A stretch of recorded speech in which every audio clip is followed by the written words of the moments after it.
Hey there, you beautiful souls. Welcome to the Authentic You podcast, where we dive deep into the power of authenticity and the journey to rediscovering your true self. I'm your host, Kristina Holle, and I'm beyond excited to embark on this transformative journey with you. Ever wonder how authenticity impacts relationship, career choices, and overall well-being?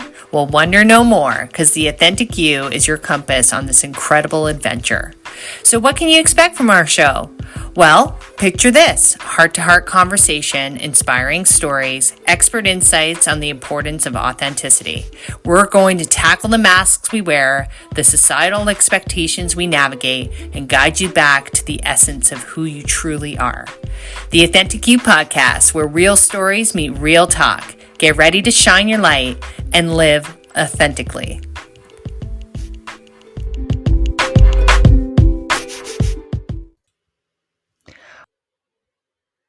Welcome to the Authentic You podcast, where we delve into the depths of self-discovery, growth, and embracing authenticity. I'm your host, Kristina Holle, and today we're diving into the tangled web of perfectionism and how it impacts authenticity and your genuine growth. So picture this: you have a vision of who you want to be, the perfect version of yourself. You set high goals and standards, aiming for flawlessness in every aspect of your life. But as you strive for perfection, you may find yourself trapped in a cycle of self criticism, fear of failure, and the exhausting pursuit of unreachable ideals. Trust me, you are not alone on this. But before we continue, I want to clarify I am not a psychologist, but I am a business and life coach with over 25 years of experience in HR. And these insights are evidence based on the many coaching conversations I've had with clients over the years.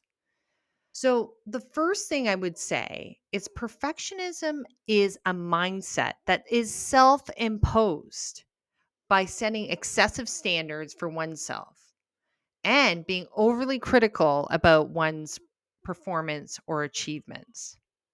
Now, on the outside, when you look at that, you're like, oh, everything's so perfect, little miss perfect, everything, they've achieved all their goals. It must be so easy for them. But perfectionism in reality can be quite paralyzing. It can lead to procrastination. It can lead to anxiety, lots of anxiety that I've seen over the years, even depression.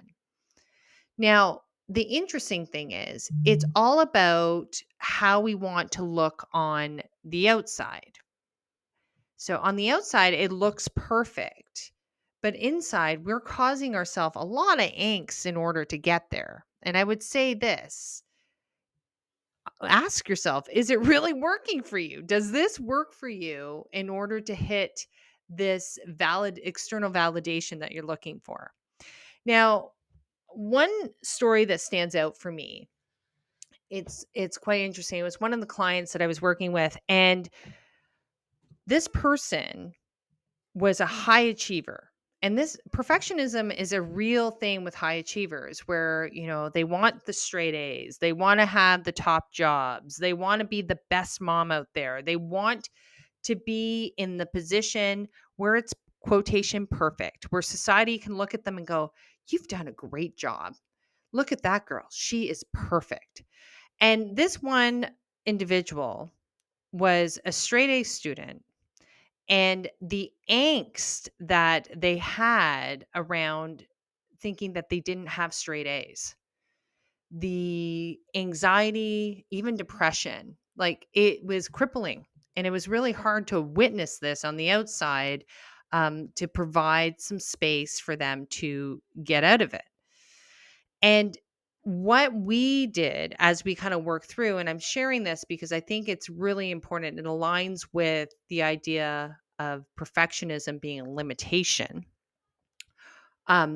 We started shifting the perspective. So it's not about being perfect or having straight A's. It's actually about doing your best, because the fact is you could be so much more than straight A's. But if you cap yourself at what you think that is the top goal, you are shortchanging yourself. You could actually paralyze yourself in the sense like, oh my gosh, I'm not going to get it. And then you end up going into that vicious cycle that we spoke about earlier. But when we shifted the perspective and we really said, I don't believe in perfectionism. I just want you to do your best. And if you can do your best, wherever that lands, and it usually lands above and beyond the line of whatever perfect is for you, then you'll be satisfied with that. And when you start to shift the perspective, it allows you to have space to be curious, to enjoy learning, to push yourself to different limits, not even limits, expectations of like, well, remove expectations as well. Those are two words that I don't really like using, but it allows you space to grow. And however that looks, then, we're very happy. And with this individual, it really started to transform the space for her, and it gave her permission to apply her gifts without feeling the additional pressure. And I share this because I think so many of us do that. So many of us have these additional pressures on where we think that we have to be a certain way, and we will do whatever we can to make sure we look perfect and fit that mold of whatever that is, right? If it's straight A's, or if it's the top job, or if it's super mom where you're doing these crazy expectations. I'm a mom, and I know, like, um we should just be honoring and loving and doing the best we can. But the pressures that I know for myself and with other people that I've spoken to, other moms, there is a lot of pressure to make everybody happy. And unfortunately, sometimes you fall in the back row. But the fact is, that's not the right way to do it, because you're trying to look on the outside that it's perfect, but it's really not perfect. The only person here is suffering is you.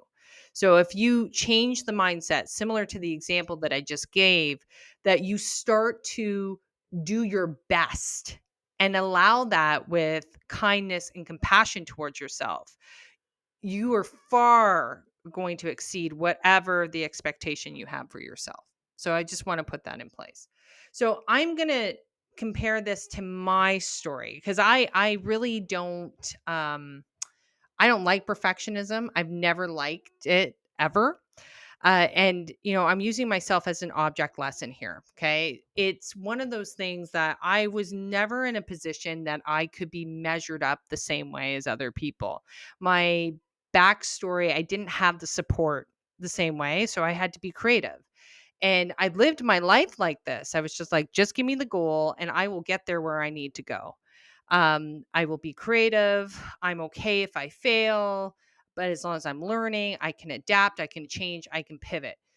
But that's because I was never locked into perfectionism. And even when I would be working with teams or whatnot, that is a deadly thing that can happen within a group, because it literally can paralyze a group. People will stop making moves because they're fearful it won't be perfect, or they may be judged. So I think that when I've understand that this whole different way of being, and it's accepting, growth mindset versus fixed mindset. So there's a great book from Carol Dweck. It's called Mindset, and it talks about this. It talks about the idea of having a fixed mindset and a growth mindset. I definitely have always had a growth mindset since I was little, because I didn't fit the mold like everybody else. Whereas some others that have always been really high achievers would always be like, it has to be perfect. I have to do it this way. And when they do that, they limit their actual growth. So I would say this. There's many studies in that book that is quite interesting, but one in particular that stands out to me. There was two groups of students. I think they were young, and were they were doing these tests, or they were playing these games, and they were rewarded. One group was rewarded for being perfect, and it was just awesome, and they really got stuck in that label of being perfect. And the other group was encouraged to fail, was encouraged to, oh, it's okay. Well, good work. You don't have it yet, right? There's different language that you can use around it, to encourage curiosity and exploring and keep pursuing this path to kind of move forward. So you're constantly growing and you're constantly gaining traction. Well, the results that came out of that situation, it's quite interesting. So they started good, neck and neck as they were moving ahead, but the group that was always rewarded for being perfect and only one way of achieving goals actually ended up being limited at the end of the day. They either stopped performing because they felt as though they couldn't achieve the grades or the goals at the end of the day, and some of them even lied, and modified things in order to still look like they were winning and achieving those goals. Whereas the opposite group, they far exceeded what the expectation was because they were having fun. They were exploring. The idea of failure was definitely a part of their functioning, but the perception around failure was very different. There was nothing linked in there about having to have it be done a certain way. It didn't have to be quotation perfect. And with that, that allowed them to grow and excel at a much quicker rate. And they were enjoying themselves. So, can you imagine if you start applying that into your life? And it literally is growth mindset. So, many of you may have heard of this, but growth mindset is the openness of failure, fail fast, move forward, and just enjoying the ride and not beating yourself up around it. And the other one is fixed mindset, where it's only one way. It's very linear. There's one way to doing it. You're either getting straight A's. If you don't get straight A's, you fail. And that actually breeds a different kind of behavior, which is it's really unfortunate because, um, you have very smart people that could be doing things, um, inappropriately in order to look perfect. So I think it's something to really consider. I find that quite fascinating because when we are working towards perfection, we've curated this image of oneself, right? We want to look a certain way. So those individuals wanted to look like they were super smart, like smart as a cap as well, but we won't even go into that today. But they wanted to look as though that they were the smart kids, and everyone was very happy and they accepted them. But when we do that, we we rather our view of how the world sees us is more important than really embracing one's true thoughts or feelings or even vulnerabilities.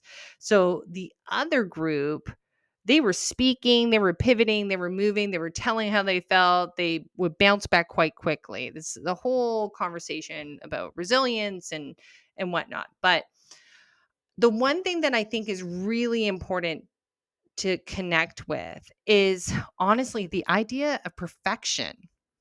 Is It's kind of like smoke and mirrors. If I am perfect, then you don't need to look at me because I'm perfect. But if I'm not perfect, I'm at risk of being criticized, judged, looked at in a different way that I'm not comfortable with. So I am going to do whatever I can and have all this internal struggle in order to be quotation perfect. It's all smoke and mirrors because you're really just seeing is what they want you to see. The authenticity of those individuals, it's not fully showing forth because there's masks in place in order to be accepted the way that they think that they need to be accepted. And what's even worse, once people get in those positions where they're quotation perfect, then you have the critics. I call them the criticizers. They start knocking people off their game if they are not perfect, if they are not following the same route. And we have them all over the place. They're in workplaces, they're in families, they're in friendships. And I can't stand criticizers because I really don't think that you are adding value to the conversation. It's really about you trying to feel better that you got to call out someone else.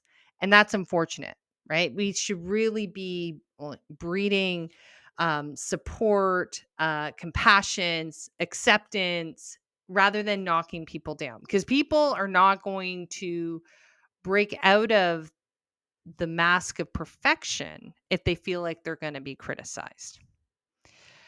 Unless you start to shift into authenticity, which really requires you to be vulnerable, to have self acceptance, and not worry of whether or not you meet these unrealistic standards, because that's what they are. They're unrealistic. They're based on everybody else telling you how you're supposed to be.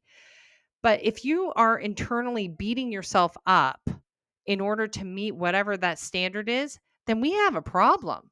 We should be really rethinking that. And that's why, having these conversations around authenticity, it's allowing people to start thinking for themselves, to be like, okay, well, maybe there's a different way. And there is a different way. It's really believing in yourself and not worrying if you don't meet these standards, because you can far exceed these standards. We don't want you to cause grief for yourself. When we create these limitations, we automatically limit our growth and potential, because we are so much more than these self-capped limitations that have been put into place by society. So it's really reminding yourself that you can far exceed what you think that you can do at this point, because we have done this weird connection around our worth and perfectionism. And to be honest, we need to challenge that, because our worth is not connected whether or not we are perfect or not, whether or not we have straight A's or not. I'm still a great person, even if I didn't get straight A's. But if I'm beating myself up and I think that because I didn't get straight A's, I'm not as perfect, then we got a problem. These are false narratives that need to be broken. And that's why, as we understand the importance of authenticity and all these limiters that we have been imposing on ourselves, we can start to shift.